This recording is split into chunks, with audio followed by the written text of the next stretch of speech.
First, I'm going to read a verse, and then we have some other things to discuss today. Reading from Brihad Bhagavatamrita, Part 1, Chapter 6, Text 2. Om Namo Bhagavate Vasudevaya. Om Namo Bhagavate Vasudevaya. Om Namo Bhagavate Vasudevaya. Bhumau Kwapi Skalati Patita Kwapi Tishtat Yacheshta Kwapyut Kampam Bhajati Luti Kwapi Rodit Yadartha Kwapya Krosham Pluti Biryati Gayati Kwapi Nityam Sarvam Kwapi Shriyati Yugapat Prema Sampadvikaram. He sometimes tripped and fell to the ground and sometimes stood motionless.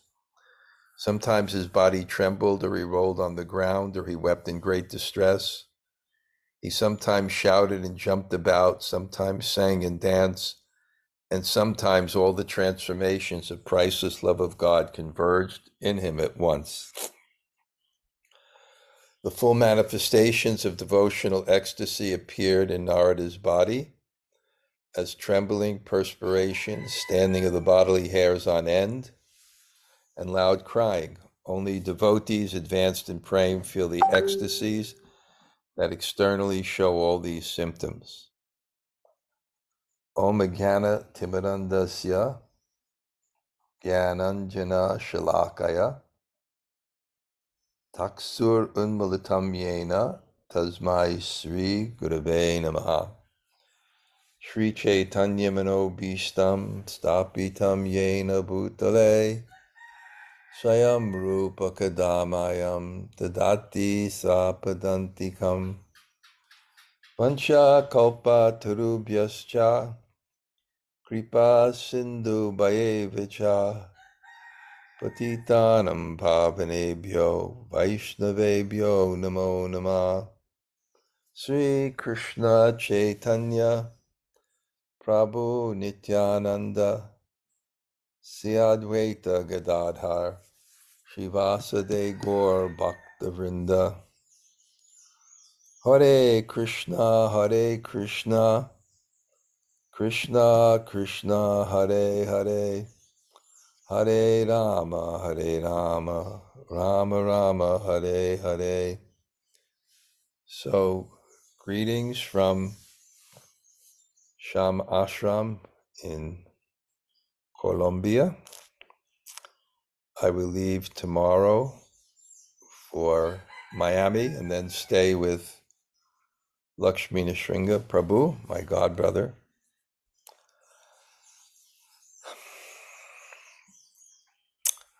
So I want to commemorate the passing away of a dear friend of Sevapriya, who also became my disciple. And it must have been over 20 years ago. Time passes quickly. I'm going to relate this story, and Sevapriya, if you have something to add, if you want, you're more than welcome. I may not get all the details right, but I'll get most of the tattva, the exact story right, but I may not, but I'll certainly get the rasa, the deep feelings, corrected. But I guess the story begins when Sevapriya, at one straight edge show down south where they're from, met some lady, and it became a dear friend. Although from my perception, at least from their backgrounds, I think they appeared a little bit different, but I guess Krishna consciousness is universal, and I guess the straight edge scene is too. And I think I met her in the Tuako temple. I think Seva Priya came and introduced her. I remember later on, Burijan Prabhu commented to me when he looked at her eyes that there was some sadness. So I perceive, like many people, but I perceive that she did not have an easy life. That was my perception, and it can be corrected. Anybody, if you want to correct me at any time, it's fine. But my understanding is that a very dear friend of Seva Priya, and she came down with terminal cancer. And she was a single mother at the time. I don't know much more about the details, but and maybe I can't say, perhaps drifted a little bit away from Krishna consciousness. But friendship should be kind of eternal. That's the way I feel, even with relationships of disciples or something. If people go, if a relationship is real, if it's a real relationship, then it stays. It doesn't matter external circumstances. And I'm not sure how much contact Seva Priya had with her, but she was a dear friend. Somehow they had that exchange. And then I know that friends mean for others. In fact, one of the basic principles of bhakti, and I saw this in a book about chanting by this meditation teacher, that we think of ourselves before others.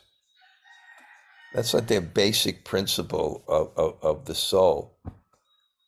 And in fact, is what motivational speaker, I heard Vaisheshika Guru speak, that if you're ever depressed, one thing you can do is think of someone to serve. It's counterintuitive to the material situation where we base our happiness on moving the world around ourselves, not necessarily others, and don't so much focus on the soul. But I remember at that time, Seva Priya developed a relationship with what would be our husband and pursuing her education. These things were very important. But she put everything on hold and went to, I believe she was in Tennessee, and went to take care of her friend. You know, Nayam lokasta yogyasya kuta. Without sacrifice, there's no happiness in this life or the next. But the world needs more of that. Generally, people are so selfish. And she took care of her friend, and at a particular time, she saw that the association of her friends wasn't good there. She became a little frustrated because, cancer is so painful, and she had to take the heavy medicine, and friends were coming and stealing the painkillers. So she saw that the situation, I remember Seva Priya very strongly and out of love told her, I'm going to India now, and if you want to come, you can come. There was something like that. And later, Seva Priya, I'll give you a chance to cover any details, but this is my memory. And somehow she had enough spiritual acumen. She wasn't practicing, I don't think. She got the Bhakti Lata Bij somehow by the mercy of the devotees. And that doesn't go away. And sometimes in our difficulties, we tend to somehow search for the eternal. So somehow or other, she got that Bhakti Lata Bij, the conception of Krishna and God, and she had the acumen to go. Now, I don't, honestly speaking to many of us, I don't know how many of us could do that, because she had to leave her daughter forever. Can you imagine that? Can you imagine that? Most people would never do that. But somehow or other, it was the right thing to do in one sense. And I believe her daughter, I don't know, 4, 5, 6 years old, something like that. And she came to Vrindavan. And it was the summer, and it's not an easy thing. So she asked her friend Krishna-kumari to come. And I have to say, Seva-priya and Krishna-kumari, they're very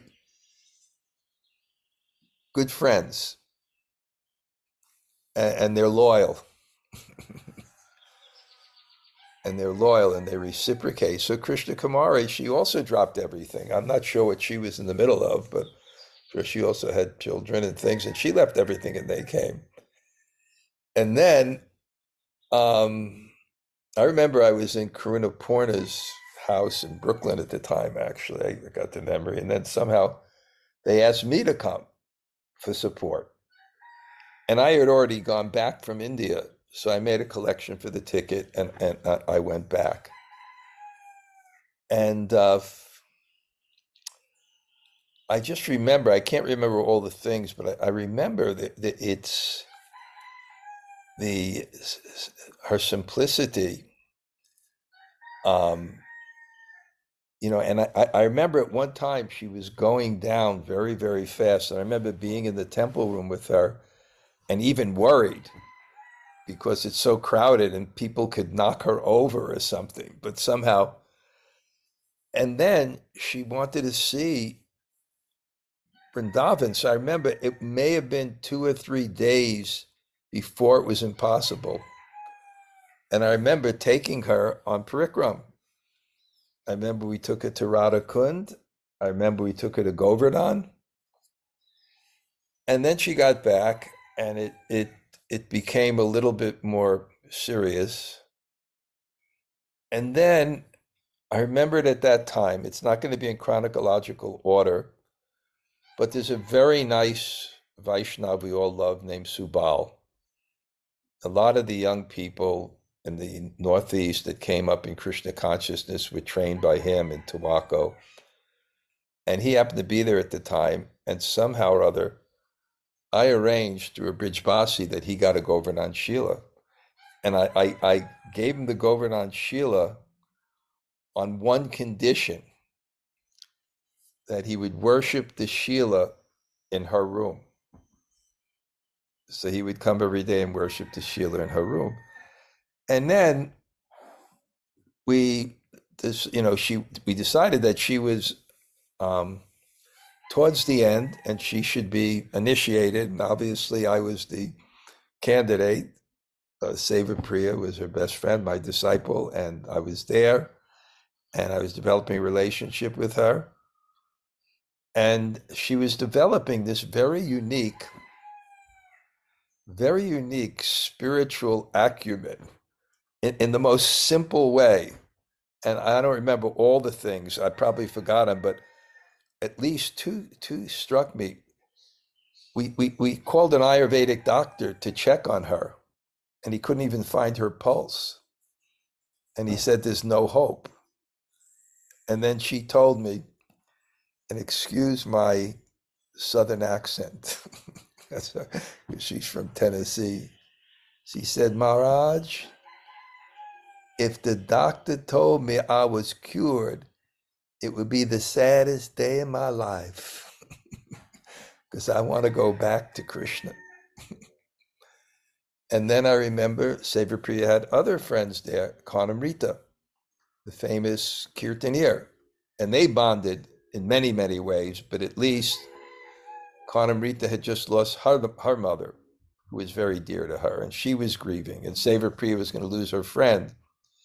So Karnamrita very kindly arranged that, because Karnamrita was being trained in Braj singing, and she's very charismatic, and she knew that she brought the top Ras Leela singer, I think it was Fateh Krishna or something, this real Brahmin with this long hair, and he was sitting at her bed doing Braj Kirtans.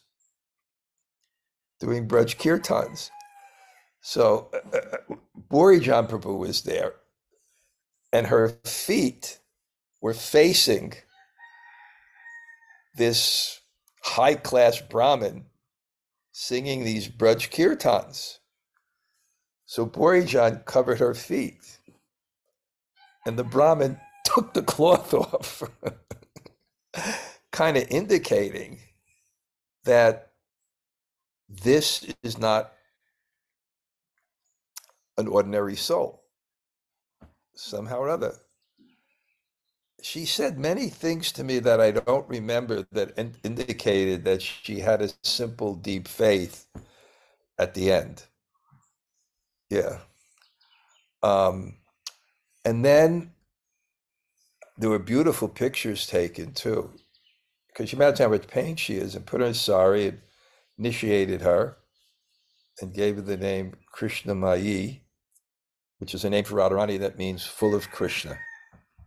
So it was a very beautiful name. And then I'm not sure how it was, but where I initiated and where she was staying, then she moved to this apartment.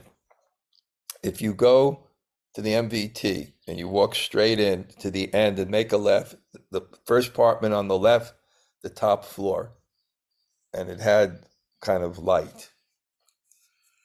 And I don't know, I don't remember I remember that specifically. She told me if I was cured to be the saddest day of my life, I want to go back to Krishna.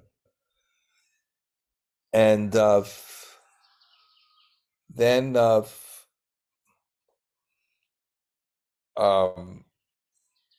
and that room was very light too, I remember. It had a lot of light. It was kind of very bright. So, people were doing kirtan and taking care of her. Okay, we're back. Okay. All right. The guest house manager was Dhananjaya, and his daughter, Bridge Lata. What's his daughter's name? Was Dhananjaya's daughter. It is Bridgelata, but Dhananjaya wasn't the guest house manager at the time. They weren't yet the managers. Okay, I remember he was there for sure. Yeah. Okay. Yeah. So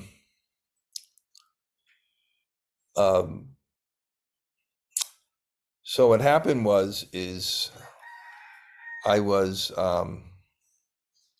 staying in my room. I stayed in Giriraj Swami's apartment, and then somehow I got a call. I'm not sure how I got a call, but I got a call that she may be leaving.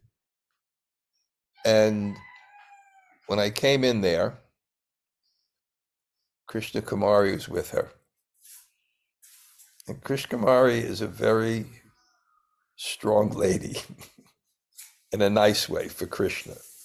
She gets things done. Even I was just with Indira visited me. Indira. And she was telling me how Krishna Kumari was the first person that preached to her. I didn't know that, and would sit with her in the Brooklyn Temple. So Krishna Kumari, she looked at me and basically said, chant. And there was a harmonium there. And somehow I had this one song that I used to sing. I don't play around much with music, but I knew a few tunes that she liked. And she somehow liked that melody. And I think sometime I did kirtan. So I chant this melody she liked, and it went, Hare Krishna, Hare Krishna, Krishna Krishna, Hare Hare, Hare Rama, Hare Rama, Rama Rama, Hare Hare, Hare Krishna, Hare Krishna, Krishna Krishna, Hare Hare, Hare Rama, Hare Rama, Rama Rama, Hare. And when you're in that situation, because I know in those situations, you never can tell when a person is going to pass. So you have to be prepared when you're in that situation. You may be there for 7 hours, And then Saver Priya wasn't there because she went to call her parents. And of course, it's subjective. This is my view of it. I'm sure it's 80% objective, but from my view, then Seva Priya came in, got on her bed, and looked at her and said, I called your parents. They said they love you very much. You can go now. And then she said, when you go to the spiritual world, what will you do? Will you make a garland for Krishna? And then Seva Priya started to name her favorite preparations. Would you give her halava?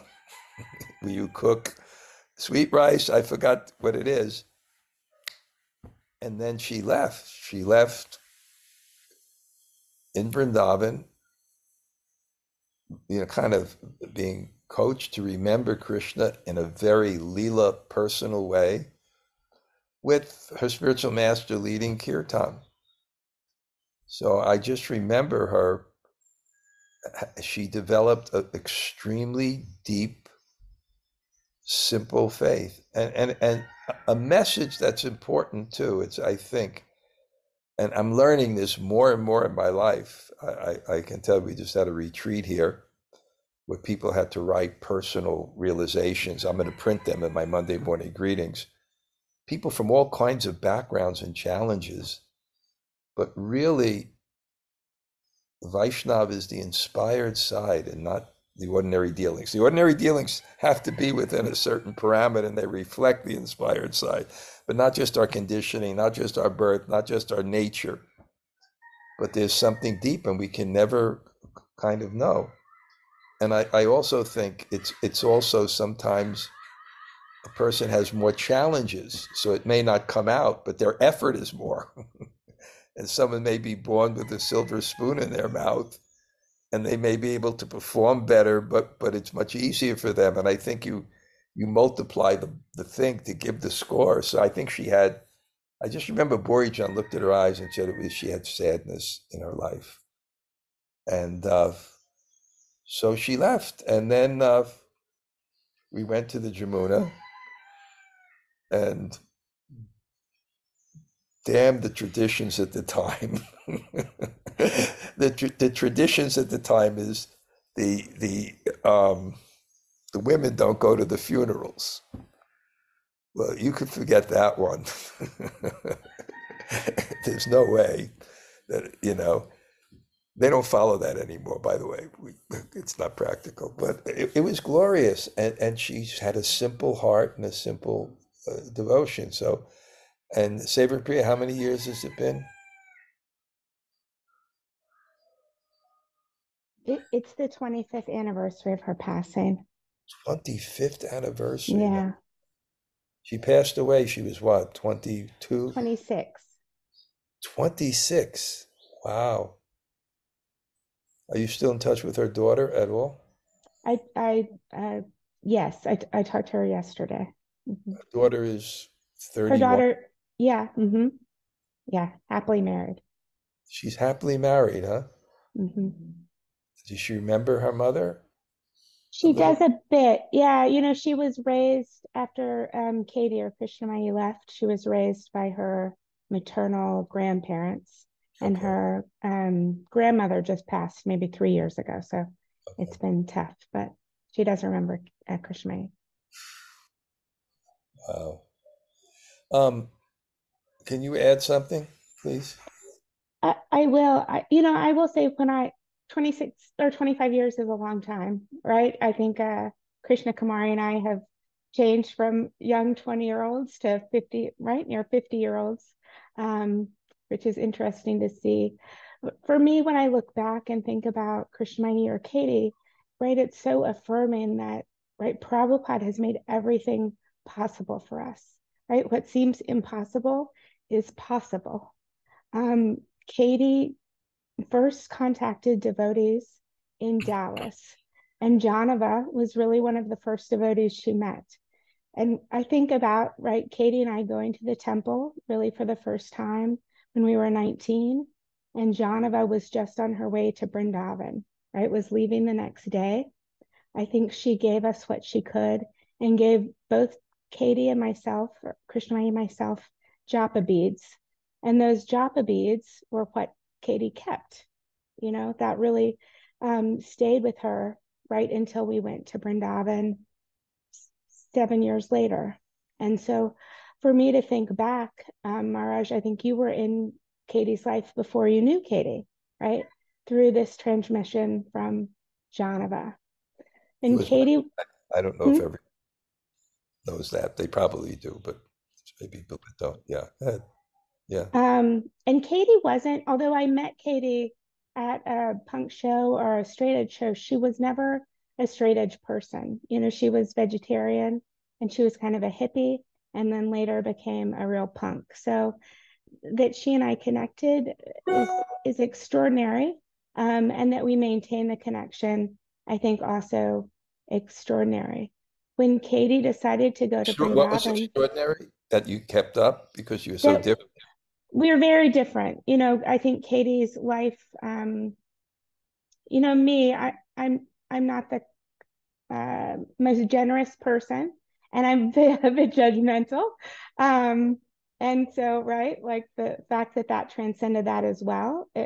Krishna Kumari's laughing because she knows this about me, is also, right, extraordinary that we had that heart connection. And again, it is, right, Krishna's mercy on myself and on Krishna-mayi. When we came to Vrindavan, right, very different than coming to Vrindavan now. There was practically nothing. And so even to hear you tell how you learned to come, how Krishna Kumari learned to come, it's all a little, right, hard to fathom, right? This was the time of Vrindavan with no cell phones, very few phones in general, hard to make any connections, and that we were able to come and have facility is pretty amazing. What I saw the last year and a half of Katie's life was really what we all try and accomplish over the course of our life, right? That we make material connections, try and form spiritual connections, break those material connections. For her, it happened all within, right, a year and a half time frame. How long was she in Vrindavan? Just a She short was while. for about 2 months. We came in February and she passed in April. So very quick. And Krishna Kumari only met Katie as we passed through New York on the way to, I think that's right, Krishna Kumari, isn't it? As we passed through New York on the way to India. So we came to New York, spent the night at Krishna Kumari's house.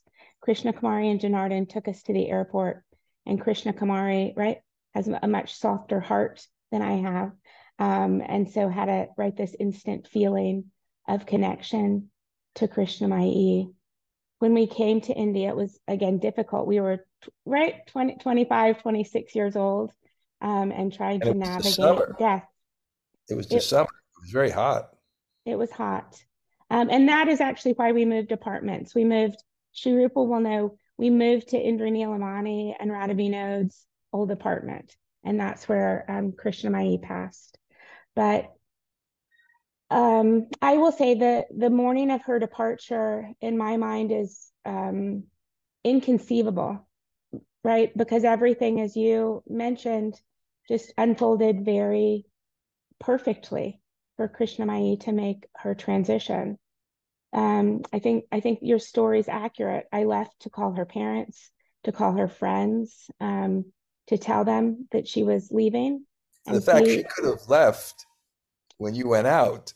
She could have, yes. We woke up that morning. I think Krishna Kumari actually woke me up and said her breathing has changed.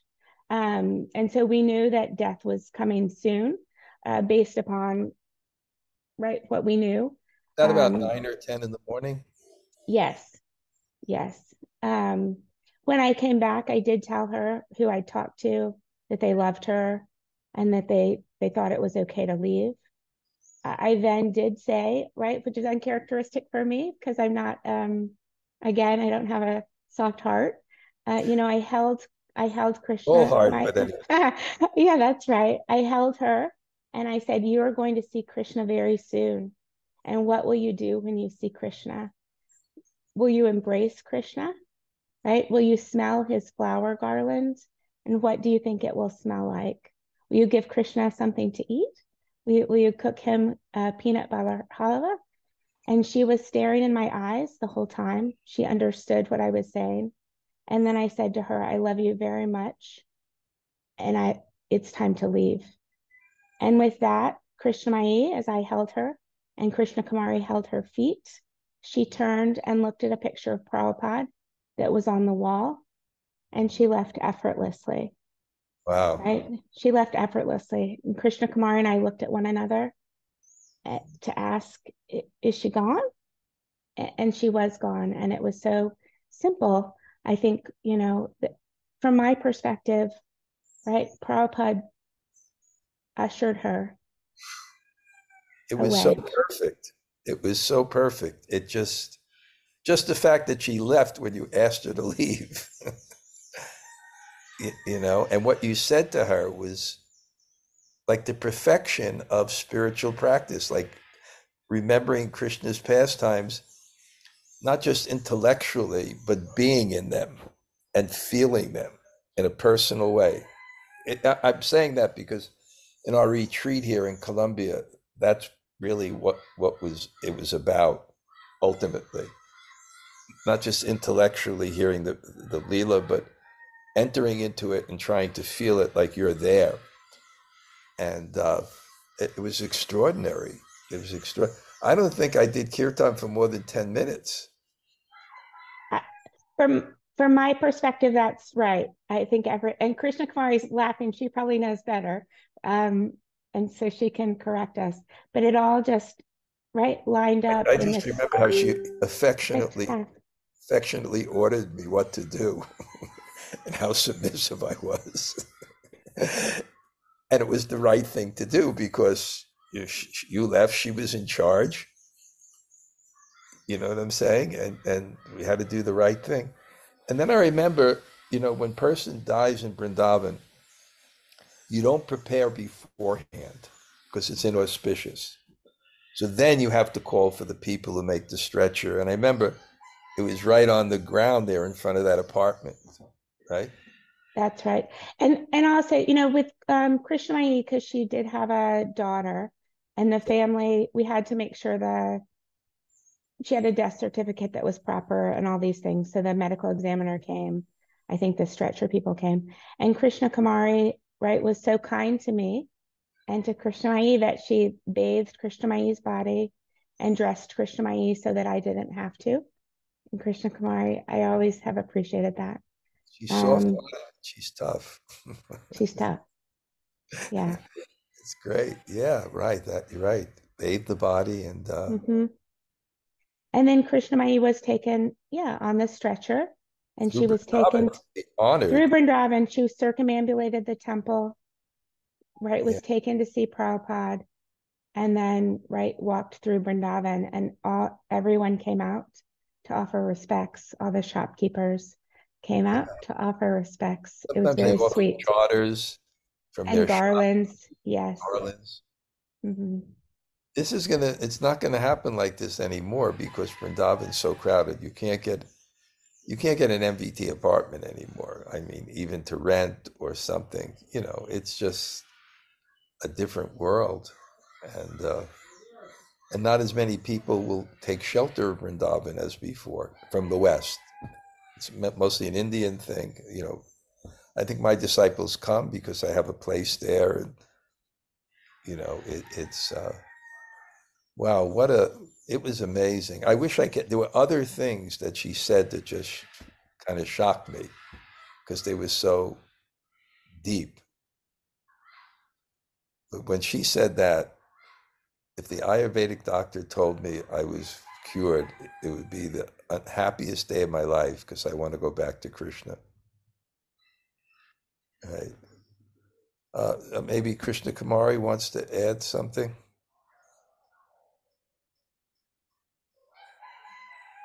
I just wanted to just add how brave Krishna-mayi was. Like, she was cute. She was super cute. And she was super brave. I just, I just admire those qualities. And I too have felt very dried up lately in my Krishna consciousness and not wanting just philosophy. And this is very meaningful because I've been really listening to Krishna book lately, and that's what we were reading to her that morning. And amazing how Krishna book. I mean, I sometimes when you hear people tell the pastimes, it sounds more relishable than Prabhupada's Krishna book. But then when I hear Prabhupada's Krishna book, I'm like, no, it's all here. Like it's all here. The details, the holding of why you want to enter.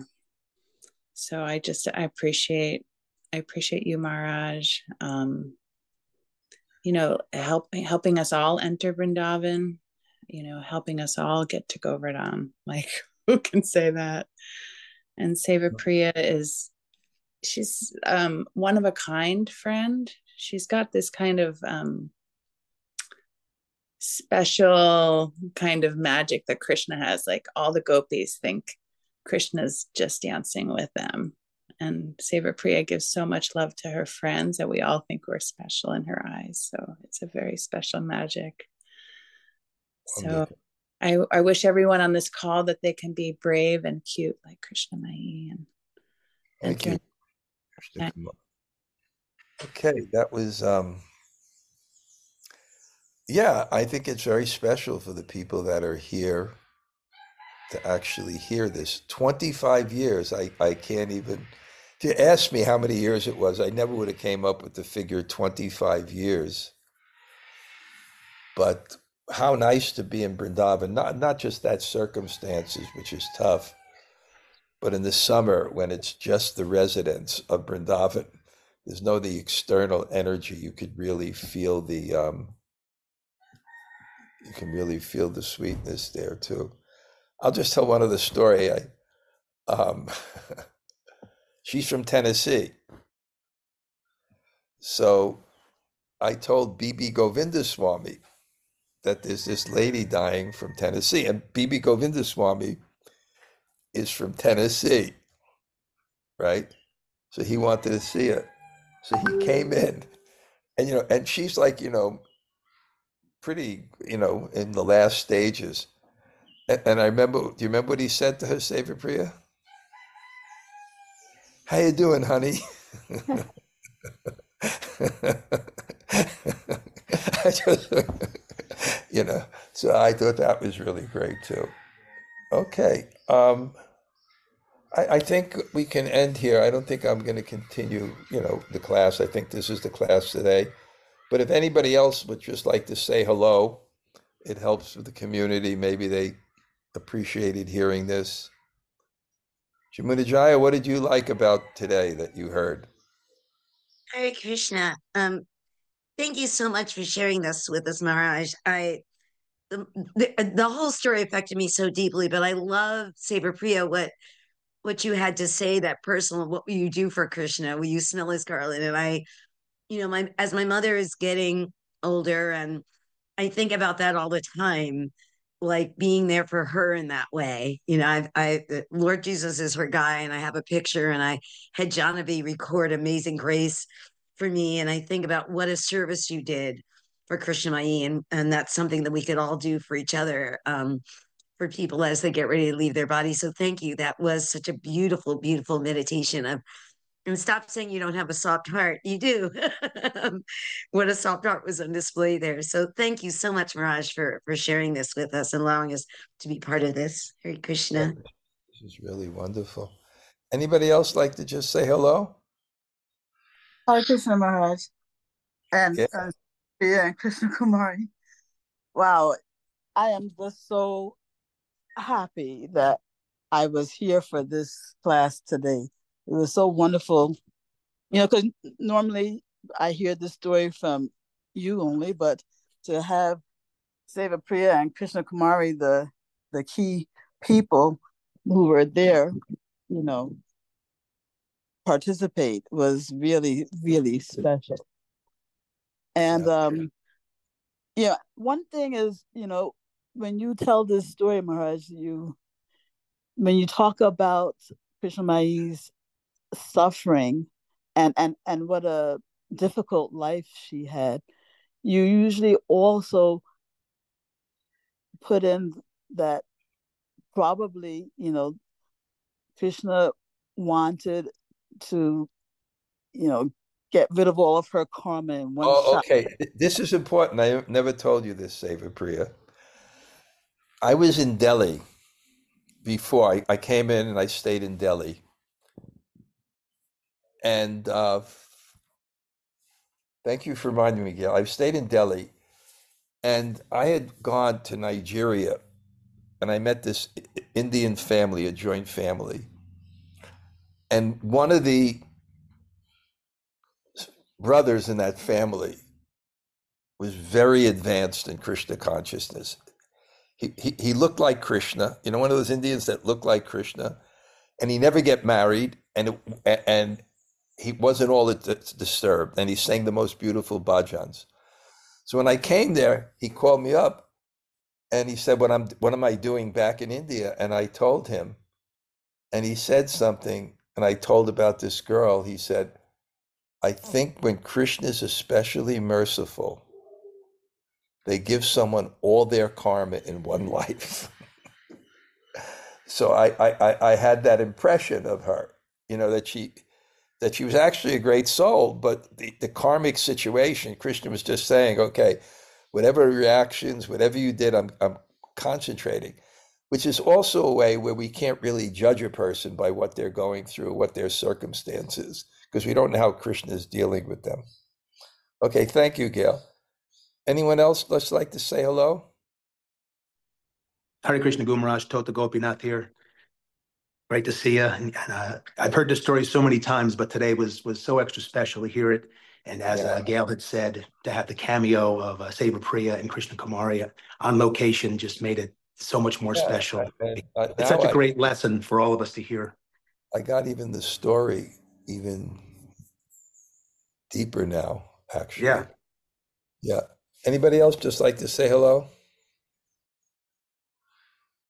Hey, Krishna Maharaj. Can I just say something quickly? Yeah, please.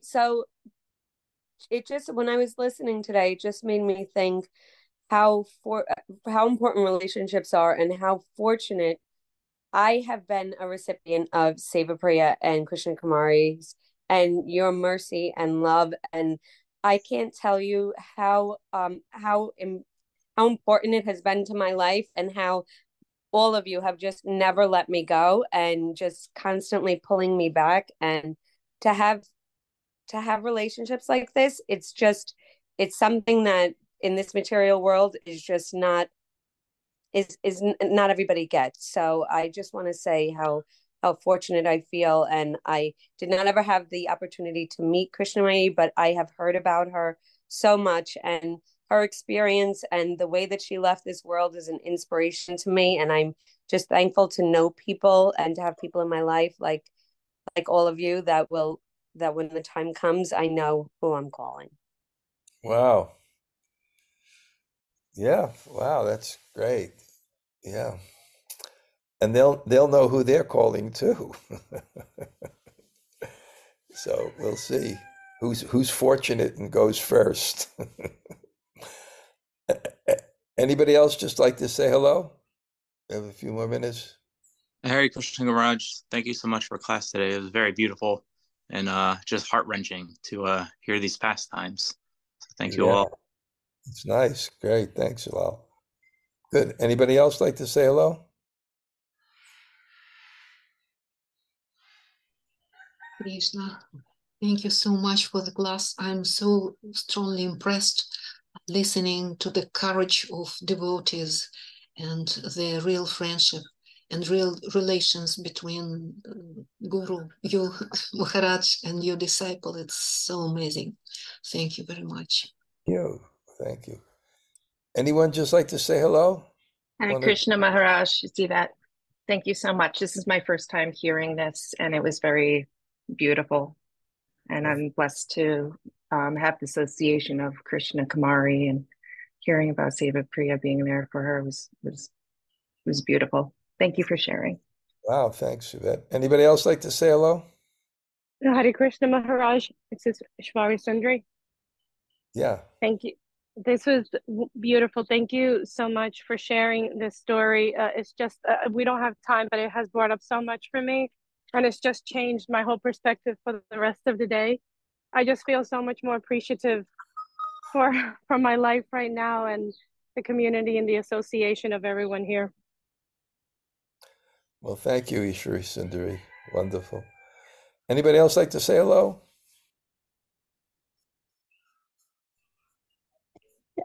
Maharaj, if I can just say thank you for this. Thank you for this time today. It was really lovely and lovely to talk with you and Krishna Kumari about Krishna-mayi. And thank you, right, for probably 30 years of love and guidance. I always appreciate you and right, owe my life to you. Thank you so much, Saber Priya. It's wonderful. Wow. Wow.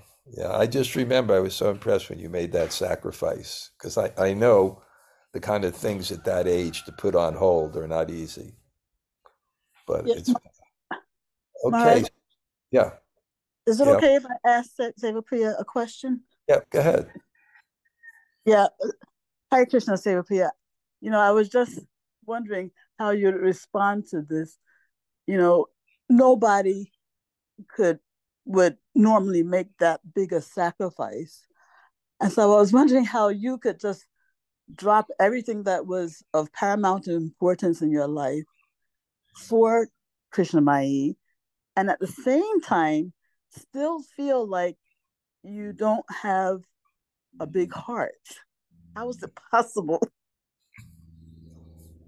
Yeah, well, so that's an interesting question. I will say, there are certain points in my life where I feel directly moved by Krishna, and there are not that many of them, but there are certain specific points. I will say, right, when Dhanurdhara Swami became my guru, this was one of my first most significant moments, right? I heard a tape by Dhanurdhara Swami, and I heard Krishna speak directly to me and say, right, this is your guru.